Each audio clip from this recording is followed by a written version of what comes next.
Usai membunuh adik iparnya, Bambang langsung ditangkap polisi tanpa perlawanan. Pelaku membunuh korban lantaran sakit hati akibat kerap dimaki korban dengan kata-kata kasar. Dari olah TKP dan pemeriksaan saksi-saksi, polisi memastikan pelaku bertindak seorang diri. Pembunuhan ini dilakukan setelah keduanya bertengkar hebat hingga berujung duel maut. Korban selama ini dianggap oleh pelaku telah menyampaikan kata-kata yang kasar, kemudian menyinggung perasaan, padahal mereka adalah saudara yang tinggal dalam satu rumah. Nah, hal inilah yang kemudian menimbulkan niat dari pelaku sendiri. Jenazah korban diotopsi di Rumah Sakit Abdul Wahab Syahrani, Samarinda. Sementara pelaku dijerat pasal pembunuhan berencana dengan ancaman 20 tahun penjara.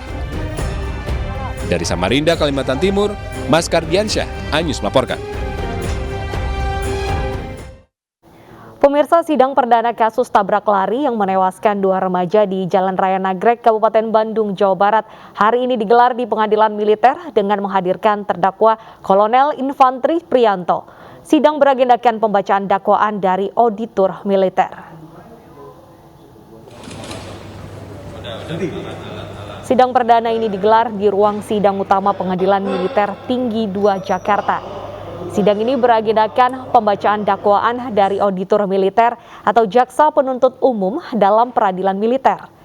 Kolonel Infantri Priyanto dihadirkan sebagai terdakwa dalam kasus tabrak lari yang menewaskan 2 remaja Salsabila dan Handi, Jalan Raya Nagrek, Kabupaten Bandung, Jawa Barat pada 8 Desember 2021 lalu. Terdakwa sudah ditahan sejak 24 Desember lalu, pemirsa. Sidang dipimpin Hakim Ketua Brigadir Jenderal TNI Faridah Faisal dengan Hakim Anggota Kolonel CHK Surjadi Syamsir dan Kolonel Susmirtusin. Selain Kolonel Infantri Priyanto, kasus ini juga menyeret Kopda Ahmad dan Kopda Dwi Atmoko.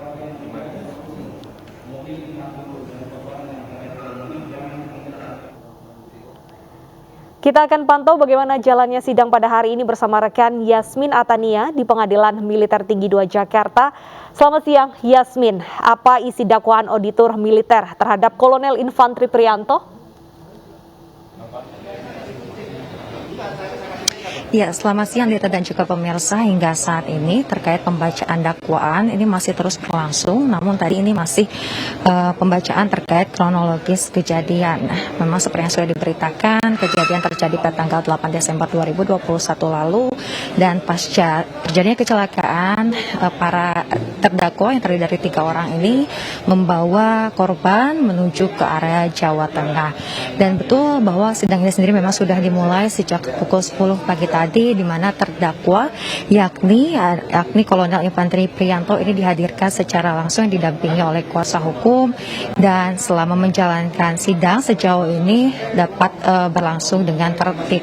Dan dapat kami informasikan pula bahwa memang untuk sidang kali ini sendiri dipimpin oleh Hakim Ketua Brigadir Jenderal TNI Faridah Faisal dengan didampingi 2 hakim anggota, yakni ada Kolonel Korps Hukum Surjadi Syamsir dan Kolonel Susmirtusin.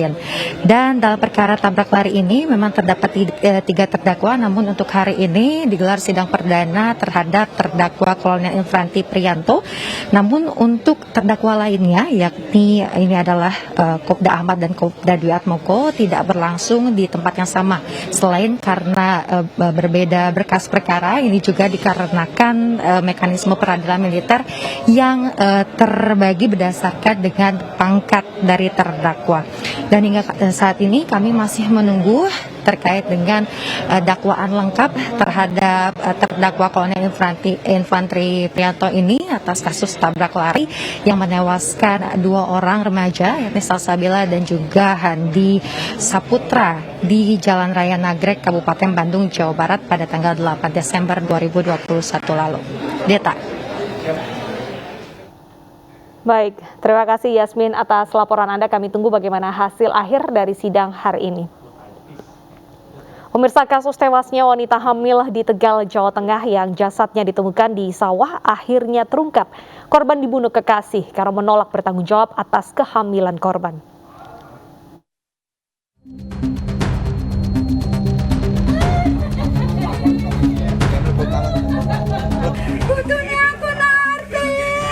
sing bodoh dipateni.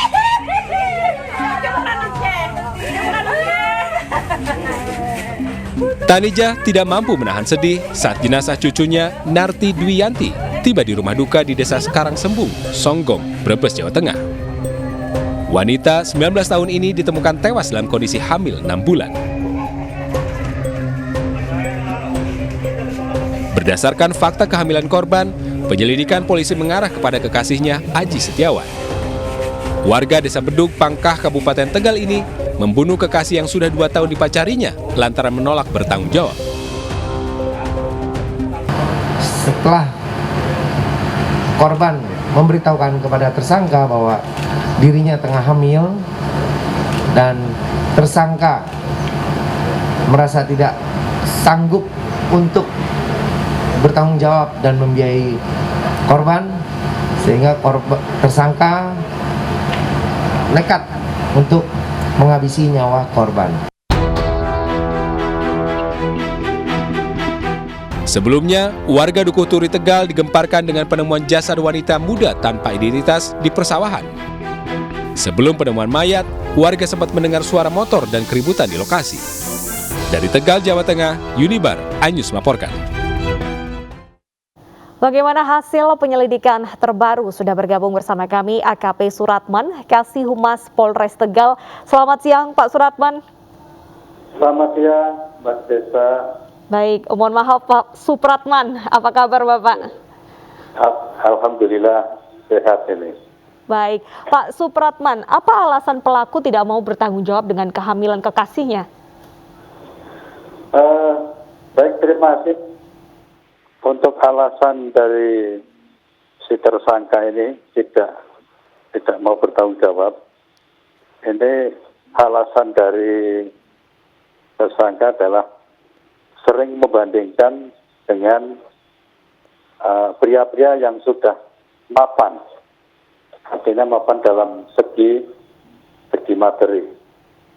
Kemudian juga di tersangka ini sakit hati, selalu dikejar-kejar terus karena tahu bahwa kondisi pacarnya ini hamil 6 bulan dan mengejar-ngejar untuk dimiliki pertanggungjawaban. Demikian, Mbak. Oke, apakah sebelum membunuh korban pelaku sudah meminta kekasihnya untuk melakukan aborsi? Sementara dari hasil penyidikan itu tidak ada permintaan untuk melakukan aborsi. Lantas hingga dia berani membunuh kekasihnya sendiri, apakah alasan sakit hati ini juga berujung pada pembunuhan berencana, Bapak? Ya betul, Mbak. Sesuai dengan hasil penyidikan dari Satreskrim Polres Tegal bahwa tersangka ini sakit hati. Yang pertama adalah karena sering dibanding-bandingkan dengan orang yang sudah mapan terhadap materi. Baik. Ini kemudian yang kedua tadi diminta untuk bertanggung jawab atas kehamilan dari korban ini. Untuk merencanakan pembunuhan ini, apakah pelaku memikirkannya sendiri atau meminta bantuan orang lain? Untuk sementara ini pelaku bertindak sendirian. Jadi tanpa ada bantuan dari orang lain. Oke. Saat ditangkap, apakah pelaku menyesali perbuatannya atau justru melakukan pembelaan? Setelah ditangkap, pelaku mengakui perbuatannya dan siap untuk menanggung resiko hukum yang sudah dilaksanakan. Oke, Bapak, apakah saat korban pertama kali ditemukan, ini polisi sudah langsung curiga terhadap kekasihnya sendiri? Atau justru ada beberapa rekan korban yang turut diperiksa sejauh ini? Tentunya polisi dalam melakukan penyidikan dimulai dengan olah TKP, dan selanjutnya dari olah TKP tersebut bisa mengarah kepada si tersangka ini setelah ada autopsi dari Biddoskes Polda Jateng bahwa si korban ini dinyatakan hampir 6 bulan. Jadi kita punya pemikiran ini pasti tidak jauh dari teman-teman dekatnya. Begitu, Pak. Baik, apakah benar Bapak pelaku setelah membunuh kekasihnya ini sempat datang berpura-pura ada sebuah skenario pembunuhan yang dilakukan orang lain dan memastikan bahwa kekasihnya sudah meninggal?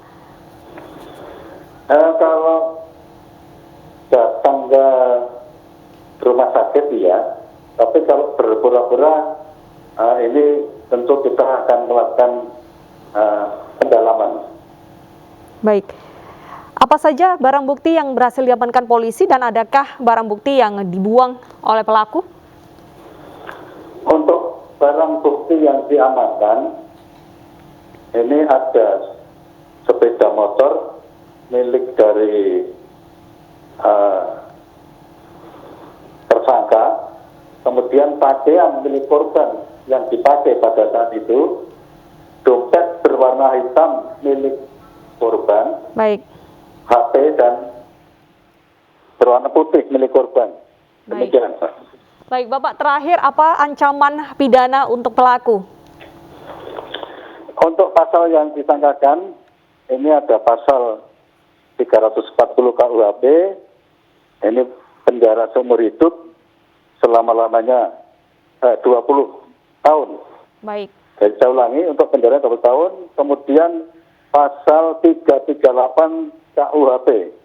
Ini ancaman hukumannya selama-lamanya 15 tahun.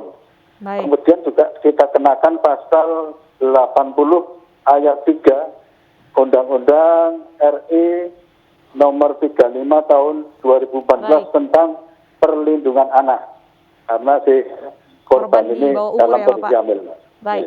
Terima kasih atas informasinya, AKP Supratman. Kami tunggu bagaimana hasil terbaru dari penyelidikan selanjutnya. Terima kasih sudah bergabung di iNews Siang. Sementara itu, pemirsa, polisi menangkap 2 pria pelaku pembunuhan seorang wanita yang jasadnya dibuang ke semak-semak di Kecamatan Arca Manik, Bandung. Pelaku bahkan sempat membawa jasad korban berkeliling Bandung dengan sepeda motor.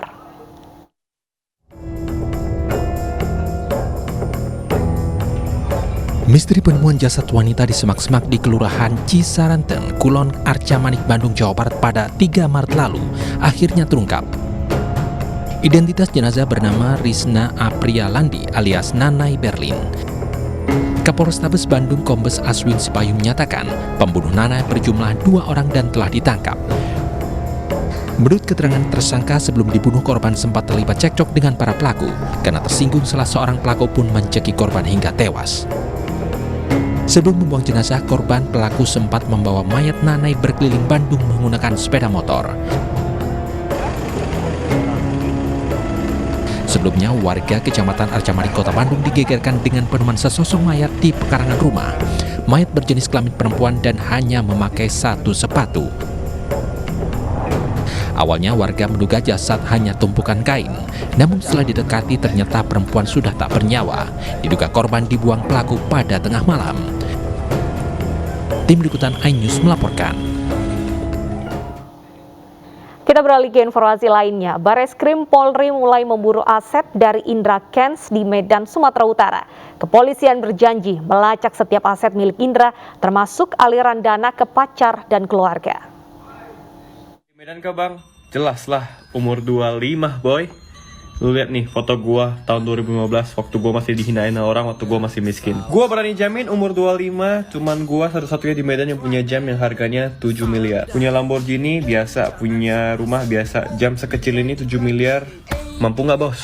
Sombong banget sih bang? Iya nggak apa-apa, gue sombong. Yang penting gue tidak merendahkan orang. Gue membanggakan diri gue sendiri. Gue menyombongkan diri gue sendiri, nggak apa-apa. Soalnya umur 25 cuman gue yang punya jam 7 miliar. Yang lain gak ada yang punya. Gimana dong? Ya walaupun gue orang paling kaya, jam tangan gue bisa ngebeli rumah kalian 1 RT. Tapi gue tetap di karantina bro. Nggak kabur boy. Crazy Rich Medan, Indra Kesuma alias Indra Kents kini tak lagi bisa jumawa dengan hartanya. Di usia 25 tahun, Indra Kents harus meringkuk di tahanan. Setelah resmi jadi tersangka dan langsung ditahan 24 Februari silam. Penyidikan atas kasus pencucian uang dan Undang-Undang ITE kini menyasar aset Crazy Rich Medan, dan penyidik Bareskrim Polri sudah tiba di Medan untuk melacak aset Indra Kents. Pusat Pelaporan dan Analisis Transaksi Keuangan (PPATK) angkat bicara.